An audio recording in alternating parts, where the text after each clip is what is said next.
Assalamualaikum warahmatullahi wabarakatuh. Alhamdulillah dalam kesempatan hari ini Sapa Kata hadir untuk membahas sesuatu yang sangat luar biasa. Dan saat ini saya sudah bersama dengan Pak Dede Amar.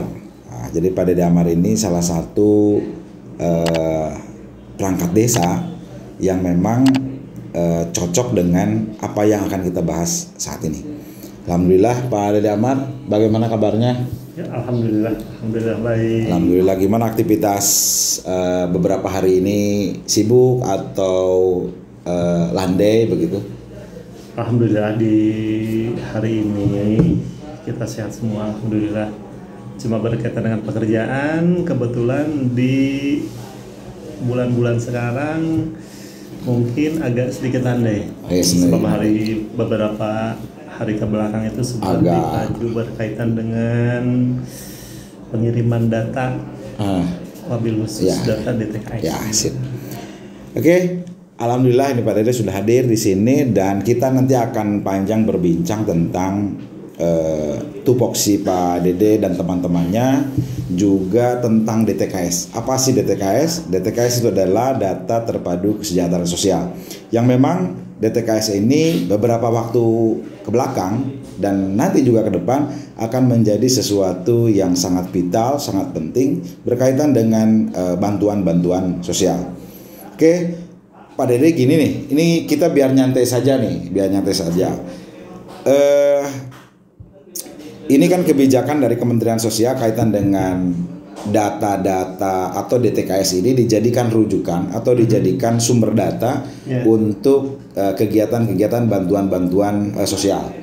Nah, seperti apa sih kondisi DTKS sebelumnya, saat ini, atau harapan ke depan seperti apa kaitan dengan DTKS?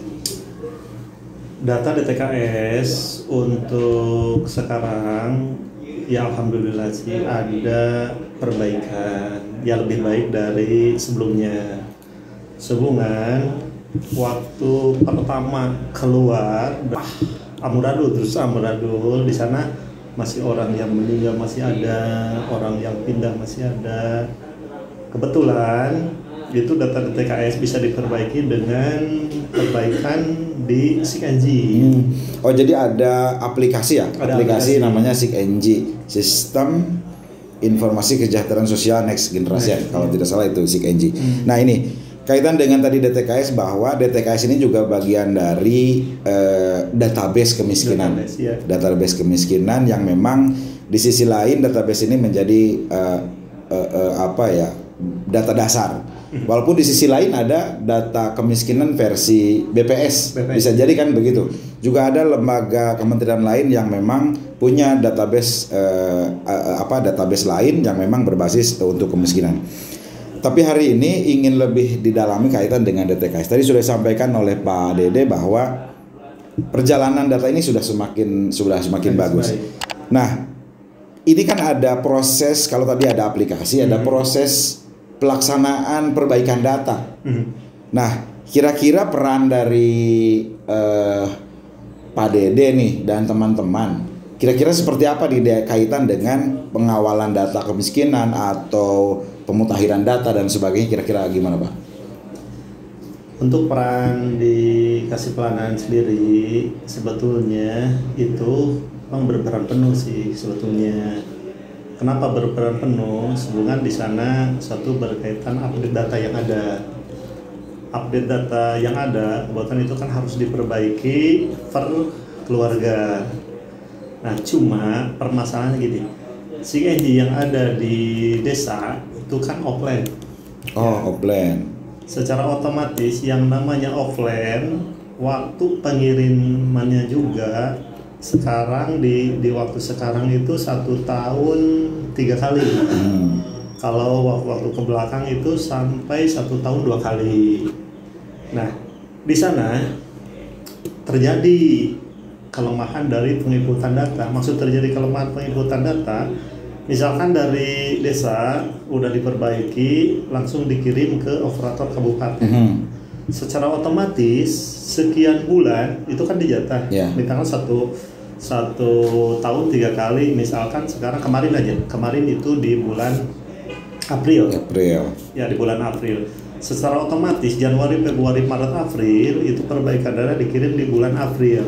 Nah, untuk hasil dari pengiriman tersebut keluarnya itu kan DTKS 1 tahun sekali. Ya, 1 tahun 1 kali. Nah, permasalahan yang ada itu ada perubahan berkaitan dengan aplikasi tersebut. Misalkan yang dulu itu aplikasinya itu kan di 241, yang pertama itu 241 versi 241. Beberapa bulan kemudian ada perubahan naik ke 250. Nah, perubahan itu secara otomatis seolah-olah kembali ke nol. Kembali ke nol yang dimaksud, kita kan udah memberikan ekspor data dengan data yang akurat. Perasaan itu udah diperbaiki 100%. Tapi di mana kala ada versi terbaru itu kembali ke nol. Maksud kembali ke nol, justru data yang meninggal muncul lagi. Oh ya, artinya pekerjaan yang sudah di versi 241 itu sudah dibetulkan. Ketika muncul versi baru, hasil kerja 241 ini tidak ada. Artinya harus dibarukan lagi. Nah, ini menarik nih. Menarik kaitan dengan salah satu gambaran proses peran dari Pak Dede dan teman-teman. Ini kan DTKS ini kalau dengan tadi ada aplikasi SIG-NG, ini ada operatornya, ada operator di tingkat kabupaten. Nah, kemudian Pak Dede kan posisi di pemerintahan desa atau kelurahan nih, di desa. Nih kaitan di desa itu ada juga berarti operator atau orang yang bertugas tadi melakukan input walaupun secara offline, berarti kan begitu ya? Ada. Nah, apa saja sih yang dilakukan, Pak? Data-data apa saja yang diinputkan, dimasukkan dalam aplikasi SIG-NG ini? Data yang diinputkan di aplikasi SIG-NG itu berkaitan dengan keadaan masyarakat itu sendiri, baik kondisi, dari kondisi lingkungannya, domisilinya, terus segi ekonominya.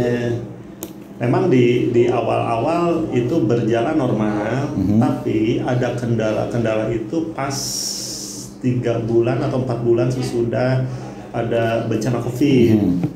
Ternyata ada bantuan-bantuan langsung dari pemerintah, jadi seolah-olah masyarakat itu ingin mendapatkan bantuan, cari informasi ke sana kemari harus masuk dulu DTKS. Secara otomatis banyak yang datang meminta dimasukkan ke DTKS. Tapi konsekuensinya justru orang itu yang jadi permasalahan, orang itu belum layak diberi. Artinya tidak memenuhi kriteria yang diisyaratkan di DTKS. Oleh DTKS itu sendiri. Nah, kira-kira ketika misalnya ada masyarakat datang kemudian dirinya mengajukan atau keluarganya mengajukan dimasukkan ke DTKS. Tetapi di sisi lain hasil pengamatan, karena memang kalau di lingkungan ruang lingkup desa bisa konfirmasi ke kepala dusun, ke RT, ke RW, dan sebetulnya dia itu kurang layak misalnya atau tidak memenuhi kriteria di DTKS. Kira-kira solusinya gimana nih, Pak Dede nih? Nah, solusi justru untuk di tingkat desa ya konsekuensi mengamankan diri sendiri. Ya, kenapa mengamankan diri sendiri? Ya pendataannya disesuaikan dengan fakta yang ada. Ya, fakta yang ada misalnya gini, secara aturan yang mendapatkan bantuan rumah juga di bawah 20 meter gitu kan. Tapi dia konsentrasinya justru rumahnya sampai 50 lebih. Ya seadanya. Luas rumahnya ya. Luas rumahnya 50. Terus dia punya kendaraan. Secara otomatis ya dicantumkan. Ya, yang harapan yang lebih atas itu lihat situasi kondisi data itu sendiri. Habis posisinya di desa gini. Kenapa dilema? Yang namanya berhadapan dengan masyarakat, prinsipnya masyarakat inginlah dimasukkan. Ya, masalah mendapat bantuan itu nomor 2. Yang penting ada data. Ya, sampai orang tersebut ngelihat apakah saya udah dimasukkan belum. Ya, secara otomatis kita input juga hasilnya itu dikasih tahu nih udah didaftar. Nah, seperti itu. Ya. Jadi kemudian tadi karena ada kriteria di DTKS itu sendiri, di aplikasi SIG-NG ini variabel pertanyaan yang memang harus diisi. Yang kemudian ada indikator atau kriteria kemiskinan. Nah, kalau kondisi hari ini variabel indikator atau kriteria kemiskinan masih relevan atau tidak? Maksudnya masih relevan atau tidak itu karena ini juga kriteria juga berlaku nasional, artinya tidak berlaku lokal. Apakah kriteria ini masih relevan atau tidak di saat ini? Di saat ini kira-kira Pak ini. Kebetulan untuk variabel tersebut di saat ini sebetulnya udah tidak layak untuk dipergunakan. Kenapa? Sebab lihat situasi kondisi di masyarakat sekarang itu udah tidak ada apa yang diterapkan di variabel tersebut. Misalkan kondisi rumah itu bawahnya halus tanah. Sekarang bisa nggak ada ya rumah yang tanah gitu kan. Semua dinding juga udah pada tembok. Terus atap juga udah pakai genteng. Secara fakta ya di lapangan itu sebetulnya itu udah tidak layak digunakan. Ya. Walaupun memang 1-2 mungkin masih ada, tetapi artinya begini, ketika yang menemukan kondisi rumah tanpa lantai misalnya, masih tanah, mungkin 1-2 ada dari sekian banyak misalnya masyarakat di Kabupaten Ciamis.